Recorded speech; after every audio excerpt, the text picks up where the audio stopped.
Vamos direto a Itabira, acionando o ligeirinho Gustavo Cícero. Gustavo, o que nós temos de momento, de concreto, nessa situação aí, desse médico preso? Boa tarde, Gustavo Cícero. Boa tarde para você também, Renato Rios Neto. Ótima tarde para quem tá ligado aqui no Itatiaia Patrulha. Renato, está à disposição da Justiça o médico Danilo Costa, de 46 anos, preso, suspeito de estupro e importunação sexual contra 6 mulheres em Itabira, região central do estado, de onde a Itatiaia fala ao vivo agora, às 5h36. As vítimas têm idades entre 35 e 52 anos. Algumas eram pacientes e outras funcionárias do hospital onde o profissional atuava. Eu conversei agora há pouco com uma delas, que terá a voz distorcida, fala sobre essa sensação de impunidade que viveu. Ela ficou, Renato, mais de 5 anos guardando aquilo tudo pro coração. Agora, quando surge esse fato, ela decide contar para a justiça o que ela tinha presenciado. Vamos ouvir. Eu fui fazer um exame de rotina, de ultrassom, de mamas, e no momento que eu já cheguei no consultório, ele já fez um comentário desagradável sobre o meu corpo. Ele perguntou quantos ml eu tinha de prótese e falou que, apesar do volume alto, né, eu tinha estrutura para ter aquela prótese, que eu tinha um quadril largo, que eu tinha um ombro largo e tudo mais. Em seguida ele foi fazer o exame e começou a passar o aparelho do ultrassom, só que em determinado momento ele passou o dedo em cima do meu mamilo. Eu pensei por um segundo que tinha sido por um descuido e tudo mais, só que isso continuou por todo o exame. Eu não tive reação. Eu fiquei, assim, me questionando se aquilo ali realmente era coisa da minha cabeça ou se realmente tinha sido de má fé mesmo. Aí o relato de uma dessas vítimas que ficou mais de 5 anos sem poder falar da situação porque ela acreditava que não seria ouvida. Mas tudo isso mudou. E a Polícia Civil, inclusive, acompanha de perto a situação. Por isso a gente conversa neste momento com o delegado João Martins Teixeira, gentilmente atendendo a Itatiaia, direto aqui da Polícia Civil em Itabira. Chega pra cá, doutor, fala com a gente como que tudo começou, como é que a Polícia Civil começa a investigar esse caso. Boa tarde. Então, Gustavo, boa tarde Renato, prazer falar com a Itatiaia. No final do mês passado a gente teve a notícia de uma vítima que teria vindo para Itabira fazer um exame, entregar o resultado de um exame. Então ela veio numa consulta com esse médico suspeito e aí durante essa consulta ela teria sido violentada sexualmente. No primeiro momento a vítima ficou desesperada, travou, não sabia o que fazer, e aí ela decidiu voltar para a cidade dela e lá ela contou para as filhas o que havia ocorrido. E sempre batendo na tecla que ela não queria noticiar isso para as autoridades e tal, mas aí com o apoio de outras mulheres, inclusive das filhas, né? As filhas foram bem firmes nesse momento e falaram: não, mãe, você tem que denunciar isso. E aí as filhas procuraram a polícia militar, que encaminhou essa vítima para o hospital, e lá ela foi atendida, fez o exame clínico, teve a coleta de vestígios e foi feito o boletim de ocorrência e encaminhado para a Polícia Civil. Agora, doutor João, o que chama a atenção é que são vários casos, até o momento ao menos 6. Mas aqui na cidade, a Itatiaia conhece a região, tem pessoas que moram aqui, mandaram mensagens pra gente. Podem existir outros casos. Vocês confirmam essa informação ou acreditam que deve ficar mesmo neste número de 6 vítimas? Então, a gente acredita que esse número vai aumentar.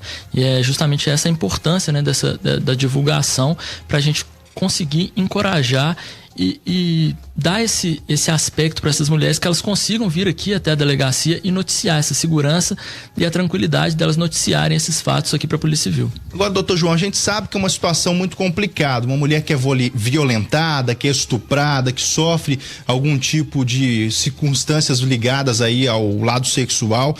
Por que, no seu ponto de vista, essas mulheres ficam tanto tempo caladas? Elas têm medo de sofrer algum tipo de retaliação? A gente tem visto muito na sociedade uma inversão de valores, onde a vítima pensa que é a culpada. Então, muitas vezes a vítima preocupa em provar, né, em ter que provar isso. Hoje a gente já tem uma valorização bacana da palavra da mulher. Então a palavra da mulher, o relato dessa vítima, ele é muito especial no decorrer do processo judicial. Então é levado em consideração sobremaneira esse relato da mulher. Então é importante que a gente divulgue isso, é importante também a união dessas mulheres, porque nesse caso, por exemplo, são várias as vítimas. Então o relato de uma fortalece, robustece o relato das outras. A gente sabe, né, doutor João, que a cidade é uma cidade que é grande, mas que ao mesmo tempo não é gigante, então a notícia corre muito rapidamente. Queria que você dissesse para quem está ouvindo a Itatiaia, alguma pessoa que pode ter sido vítima, o que ela deve fazer, como denunciar? Ela tem a identidade preservada. Então, se essa vítima quiser, a gente consegue preservar a identidade dela, né? O sigilo é absolutamente garantido pela polícia.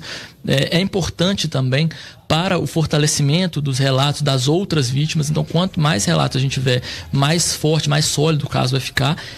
E aí a gente sugere que as vítimas compareçam até a delegacia, ou elas podem também utilizar, né, o aplicativo da Polícia Civil, o aplicativo da Delegacia da Mulher, que é o Chame a Frida, que tem um número já amplamente divulgado aqui na cidade. Ô Gustavo. Bom, a gente acompanha, Renato Rios Neto, às 5 horas Gustavo. E 41 minutos, toda essa situação aqui na cidade de Itabira. Gustavo, se você tiver alguma pergunta pro delegado, o senhor pode me falar aqui, Renato Rios Neto. Exatamente, pergunta pro doutor, primeiro lugar, obrigado pela entrevista ao vivo aqui no Itatiaia Patrulha.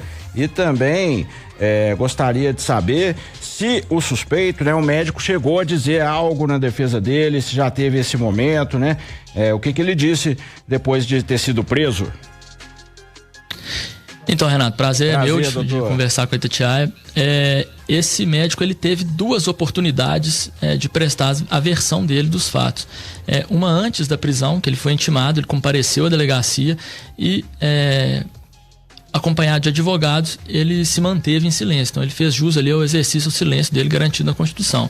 E hoje, né, depois da prisão dele, nós facultamos a ele que fosse ouvido novamente, né, ou pela primeira vez, e ele novamente manteve a posição de se manter em silêncio. É um direito dele, né, doutor? Mas para os senhores terem, né, chegado a essa conclusão e para o Ministério Público ter pedido também a prisão dele, é porque os indícios são muito fortes, né, doutor? A Polícia Civil não brinca com um assunto sério desse, né? Exatamente. A gente representou pela execução do mandado de busca e apreensão na casa dele e pela suspensão do passaporte, evitando ali uma fuga para o exterior, considerando o potencial financeiro desse suspeito.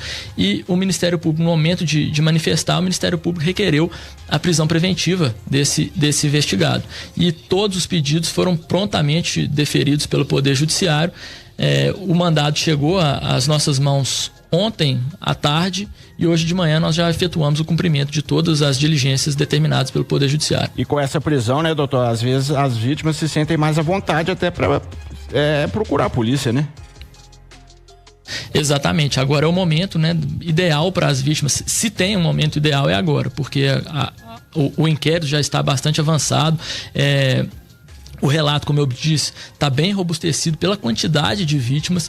Então a gente imagina que agora uma vítima que possa existir, porventura, que ela se sinta mais confortável ainda para nos procurar e relatar possíveis situações semelhantes às relatadas aqui. Tá certo. Obrigado, viu, Gustavo Cícero? Obrigado, delegado. Gustavo, você continua aí trazendo mais informações, né? Isso, mais informações no Jornal da Itatiaia à noite, agradecendo ao delegado da Polícia Civil, João Martins Teixeira, que gentilmente está atendendo a Itatiaia. Renato, por fim, quero dizer aqui que, por meio de nota, o Hospital Nossa Senhora das Dores, um dos locais onde o médico trabalhava, manifestou apoio às vítimas das denúncias contra o mastologista Danilo Costa, preso por suspeita de estupro durante consulta. Conforme o documento, desde 27 de janeiro, o hospital suspendeu imediatamente os atendimentos do médico e adotou outras medidas para garantir a assistência às pacientes oncológicas. Lembrando, Renato, que qualquer vítima desse médico, se por acaso ela está com medo, com receio, ele está preso, essa vítima deve fazer a denúncia pela Polícia Civil e também pode ser no 181, né, doutor delegado? Pode ser no 181, Renato. E também chame a Frida. Bom, eu volto com você aí no estúdio, mais informações ao longo da programação em itatiaia.com.br e no Jornal da Itatiaia à noite, Renato Rios Neto. Parabéns à Polícia Civil, ao delegado à frente da investigação, né, por essa pronta resposta, ao Ministério Público. É isso, gente. E aqui, você, minha amiga, não aceita, né? Se o médico já chega com piadinha, né? Já começou mal. Ninguém tem que falar nada sobre o seu corpo, tecer nenhum tipo de comentário. Pelo amor de Deus. Já começa por aí. Aí o cara, num exame, a gente sente, né? Quando alguém encosta no nosso corpo com segundas intenções, a gente sente o cara passando a mão no mamilo. Isso não é exame, né? Isso não é exame. Isso é safadeza. de situação. Então, parabéns às vítimas que romperam o silêncio.